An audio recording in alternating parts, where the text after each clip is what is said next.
बेटा, एक छोटा सा बच्चा अपनी माँ से आकर बोलता है कि माँ मैं कल से स्कूल नहीं जाऊंगा। एक माँ की बड़ी दर्द भरी कहानी है, सच्ची कहानी है। वो अगर बोला कि माँ मैं कल से स्कूल नहीं जाऊंगा, आप नहीं था उसका, वो लोगों के घर में मेहनत मजदूरी करके उसको पालती थी, उसको पढ़ाती थी। लेकिन बेटा क्या बोल रहा है आकर कि मैं कल से स्कूल नहीं जाऊंगा। क्यों? क्योंकि बच्चे उसे उसकी माँ के चेहरे से चिढ़ाता है। उसकी माँ के चेहरे पे एक कमी थी, उसकी एक आंख नहीं थी।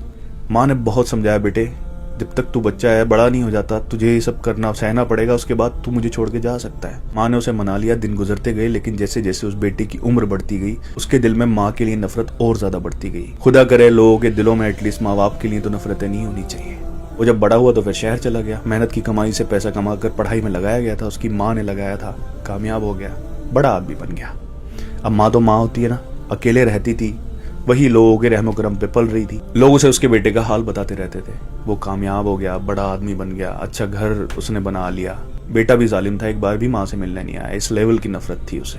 फिर किसी ने आकर कहा कि तुम्हारे बेटे ने शादी भी कर ली है। सोचो ना क्या बीती होगी उस माँ के दिल पर, जिसने मतलब इतनी कुर्बानियां देकर उसको पाला बड़ा किया, और उसने सारी खुशियों से अपनी निकाल फेंका। फिर हद तो तब हुई जब किसी ने कहा कि तुम्हारा पोता पैदा हुआ है। अब माँ से नहीं रहा गया, अब वो अपने बेटे का बचपन देखना चाहती थी। पता लिखवाया और निकल गई शहर के लिए। शहर पहुंची, उसके घर के सामने अमीर आदमी ना, बड़े आदमी जा नहीं सकते, आप झांक नहीं सकते उनके घरों में बिना इजाजत के। एक वॉचमैन खड़ा हुआ था, बहुत मिन्नतें की, अंदर नहीं जाने दिया। उसने कहा कि हमारे मालिक ने हमें बोला हुआ है कि इस तरह की कोई भी औरत आएगी उसको अंदर मत आने देना। इस तरह की, इस लेवल की नफरत थी उसे। सुबह से शाम तक बैठी रही, एक दिन से 2 दिन तक वहां बैठी रही, लेकिन जब उसकी उम्मीद टूट गई तो वो बोली, बेटे मैं ये कुछ लिखवा कर लाई हूं, ये ना मेरे बेटे को दे देना। हाँ, मायूस होकर वापस गांव लौट गई। खत चौकीदार उस दिन देना भूल गया। अगले दिन उसने मालिक को दिया, और जब उसने वो खत पढ़ा ना कि बेटे इतनी नफरतें ठीक नहीं होती, तो पता है जिस कमी से मेरी तू चिढ़ता था उसकी कहानी बताती हूँ। बचपन में जब तू बच्चों के साथ खेल रहा था ना, किसी ने तुझे धक्का दिया और उसकी वजह से आंख में तेरी घाव हुआ और तेरी एक आंख चली गई। तब मैंने डॉक्टर की मिन्नतें की कि मेरे बेटे की आंख वापस कैसे आ सकती है। तब उसने कहा कि उसके बदले में आपको आंख देनी पड़ेगी।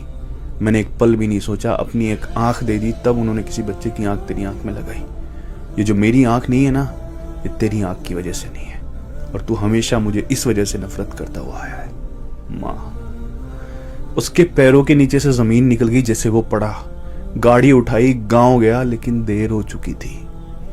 अब माँ नहीं मिलेगी, माँ की मैयत मिलेगी। और इतना बड़ा सदमा दे दिया कि घर के नौकरों को भी बोलता है कि इस औरत को अंदर मत आने देना। अब कोई फायदा नहीं था, रख वो दौलतें, रख वो नफरतें अपने पास, क्योंकि माँ तो जा चुकी थी।